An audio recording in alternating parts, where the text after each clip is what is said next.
duros revés a la potencia imperialista y a la OTAN en la Organización de las Naciones Unidas. Después de que este 19 de septiembre el presidente norteamericano Biden, acompañado del presidente Volodymyr Zelensky en la 78ª Asamblea General de las Naciones Unidas, destrozaran literalmente a Rusia con acusaciones de toda índole por la guerra en Ucrania, hace unas horas en el Consejo de Seguridad de la ONU tomó la palabra el canciller ruso Sergei Lavrov, quien desenmascaró al verdadero responsable del conflicto bélico ucraniano, al mismo tiempo que tildó de hipócrita las acciones del país del norte. Escuchemos sus declaraciones.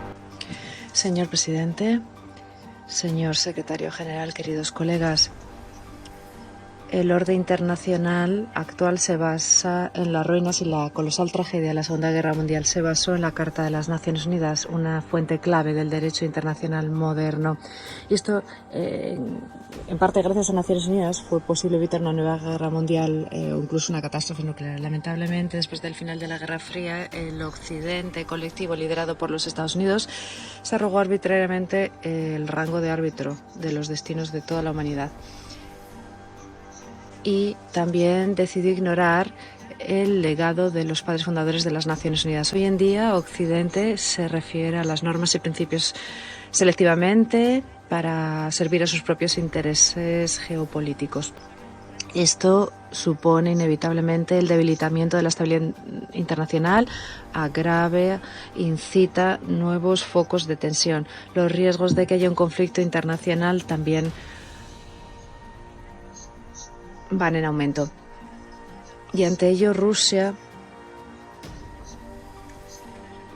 trata de asegurarse de que se respeten todas las disposiciones de la Carta de las Naciones Unidas, no de manera selectiva, sino completa. Esto incluye los principios de igualdad soberana de los Estados, no injerencia en los asuntos internos del Estado, el respeto de la integridad territorial y el derecho de los pueblos a la libre determinación.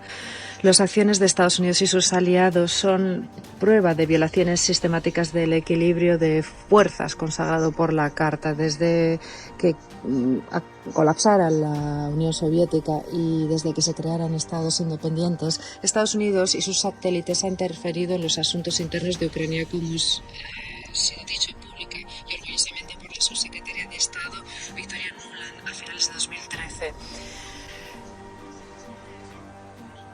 Para proteger a Kiev, Washington gastó $5.000 millones. Todos estos hechos están en el origen de la crisis ucraniana, los conocemos todos. Pero lo que hacen es tratar de acallar la historia hasta 2014, por lo que el tema de esta reunión propuesto por la presidencia albanesa es muy pertinente y nos permite restaurar la cronología de los eventos, porque en este contexto podemos abordar la cuestión de la aplicación de los principios de la Carta de las Naciones Unidas. En 2004-2005, Occidente, para llevar al poder a un candidato pro-estadounidense, autorizó el primer golpe de Estado en Kiev y obligó al Tribunal Constitucional a actuar impidiéndole intervenir durante la tercera ronda de elecciones. Hubo unas injerencias más flagrantes durante el segundo Maidán en 2013-2014. Una serie de occidentales. Se interrumpe el orador. Animaron a los manifestantes antidemocráticos a realizar acciones violentas. Victoria Nuland discutió este tema, en particular la composición del nuevo gobierno con los golpistas. La Unión Europea vio cuál era su nuevo lugar en el mundo internacional. Subrayamos lo dicho, está claro que esto supuso secuestrar a la Unión Europea. En 2014, los personajes seleccionados por estadounidenses perpetraron un golpe de Estado sangrante un mes después de haber concluido acuerdos con Alemania, Polonia y Francia.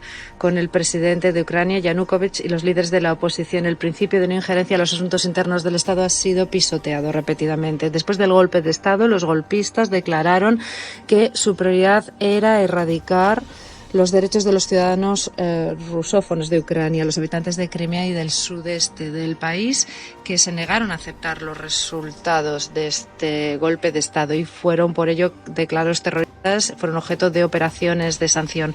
En respuesta a ello, Crimea y Donbass celebraron referendos de conformidad con los principios de igualdad de derechos y autodeterminación de los pueblos. Esto está consagrado en el párrafo 2 del artículo 1 de la Carta de las Naciones Unidas. Los diplomáticos occidentales hicieron la vista gorda ante esta violación del derecho internacional y también con respecto a esta violación de la integridad territorial. Y en este sentido me gustaría recordarles que la Declaración de Naciones Unidas de 1970 se adoptó por consenso. Aborda los principios de derecho internacional que regulan las relaciones amistosas y la cooperación entre los estados de conformidad con la Carta de las Naciones Unidas y confirma el principio de respeto de la integridad territorial por lo que hace a los estados, y cito, estados que respetan los principios de igualdad de derechos y de autodeterminación de los pueblos. Víctima. Hoy estamos hablando del multilateralismo eficaz. No hay que olvidar tampoco el hecho de que Occidente rechaza todo tipo de cooperación en igualdad de condiciones.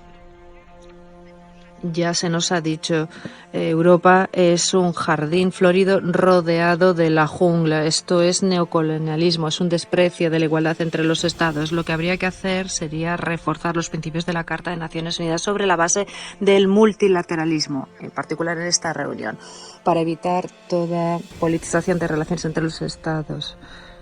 A fin de evitar toda democratización de las relaciones entre los Estados Unidos y sus aliados, evitan los procedimientos en vigor, buscan crear mecanismos, mandatos no consensuados, entre otras cosas, para poder acusar a aquellos que molestan a Washington. Y sobre este particular me gustaría recordárselo. Conviene llevar a la práctica estrictamente las decisiones de las Naciones Unidas, tanto desde el punto de vista de los Estados miembros como la Secretaría. Según el artículo 5, la Secretaría debe actuar de manera imparcial y no puede responder a las instrucciones de los Estados. No olvidemos tampoco el párrafo 1 del artículo 2, es decir, la igualdad soberana entre los miembros de las Naciones Unidas. En cuanto a estos principios, la Asamblea General ha adoptado la Declaración de 1970 que les mencionaba y ha confirmado el derecho inalienable de todos los estados a tomar sus propias decisiones económicas, políticas, sociales, culturales, esto sin injerencia de otras partes. Fin de cita. Con respecto a esta cuestión nos planteamos preguntas por lo que hacen las declaraciones del secretario general del 29 de marzo, que nos decía, y cito, que el régimen o los regímenes autocráticos no garantizan la estabilidad, favorecen el caos y el conflicto, mientras que las sociedades democráticas sólidas permiten mejorar, permiten estimular el cambio sin violencia. Fin de cita.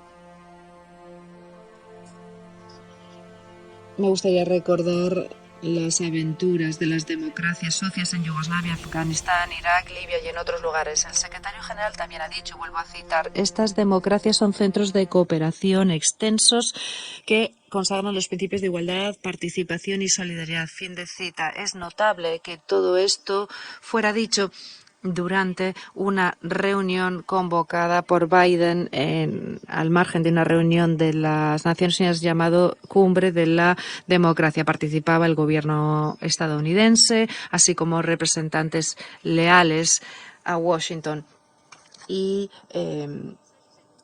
otros interesados. Se trataba de conversaciones entre ellos bajo el pretexto de celebrar conversaciones internacionales. Esto va en contra del artículo correspondiente de la Carta, que dice que hay que conservar la organización como centro de adopción de acuerdos para alcanzar objetivos comunes.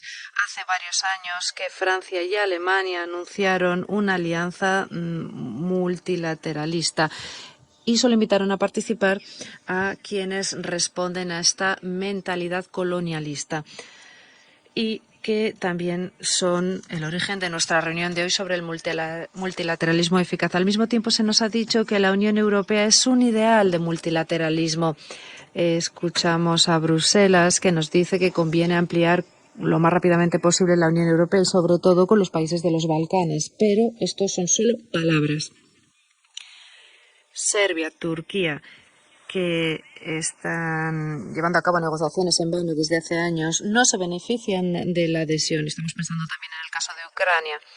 El régimen de Kiev debe incorporarse a la Unión Europea cuanto antes. Si no se hubiera producido esta guerra, esto habría llevado años. Ahora ya no se necesitan criterios. Serbia y Turquía seguirán esperando, pero los nazis van a ser acogidos entre las filas de la Unión Europea rápidamente. En cuanto a esta cumbre de la democracia, el secretario general dijo, y cito, la democracia dimana de la Carta de las Naciones Unidas. Las primeras palabras de la Carta son nosotros los pueblos, y esto refleja la legitimidad principal y la necesidad del acuerdo de aquellos dirigidos. Fin de cita. Es interesante adoptar esta tesis en cuanto al régimen de Kiev, que lleva a cabo una guerra flagrante contra su propia población desde el 2014, contra miembros de su población que no aceptaron ser dirigidos por neonazis y rusófobos que adoptaron o llegaron al poder de manera ilegal y que no han llevado a la práctica los acuerdos de Minsk aprobados por el Consejo de Seguridad, hipotecando la integridad territorial de Ucrania.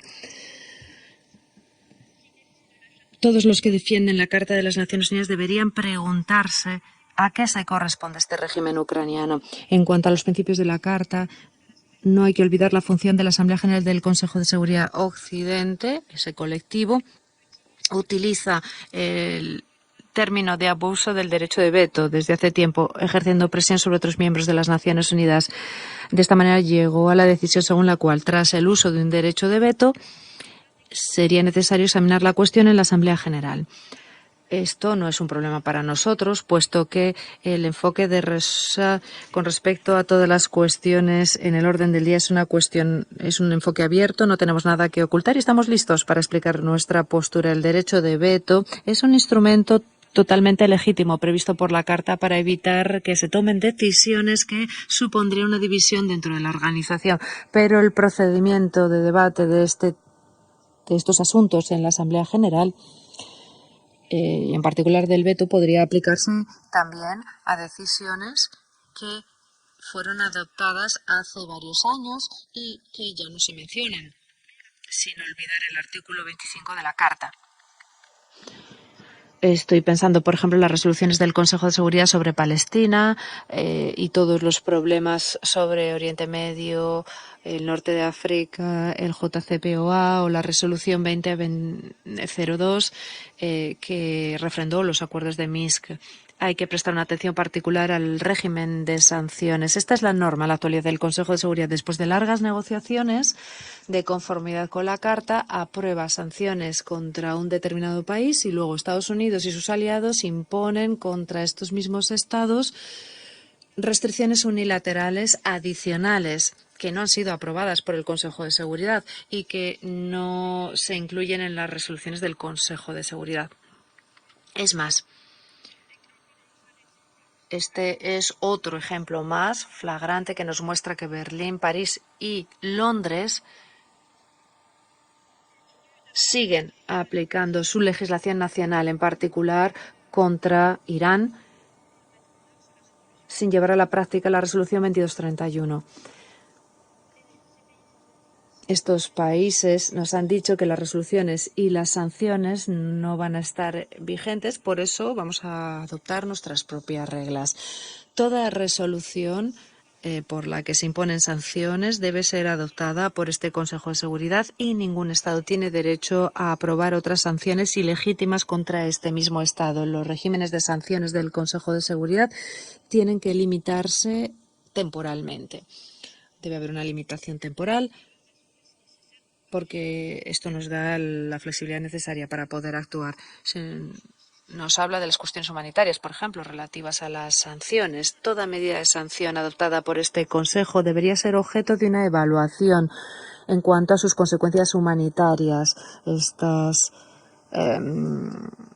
Habría que evaluar cuáles son las consecuencias humanitarias de las sanciones. Los occidentales se contentan con decirnos que las poblaciones no sufren. Hay que constatar también que Occidente no desea superar las crisis. Y también hay que reconocer que somos responsables del destino y la suerte de nuestra organización y de la paz desde un punto de vista histórico y no solamente desde un punto de vista de importancias o prioridades electorales puntuales de un miembro u otro. Quisiera recordarlo de nuevo. Hace casi 80 años, cuando se firmó la Carta de las Naciones Unidas, se estableció un acuerdo sobre la igualdad soberana de los estados, pequeños y grandes, ricos y pobres, monarquías, repúblicas, es decir, Ya entonces la humanidad reconocía la importancia de un mundo igualitario, policéntrico, como garantía de seguridad y de desarrollo. Por este motivo, hoy no se trata de hablar del orden internacional basado en las normas, sino de la aplicación de todos los compromisos que hemos asumido al firmar y ratificar la Carta, y esta Carta en toda su totalidad. Muchas gracias por su atención. Suscríbete a mi canal para recibir más videos.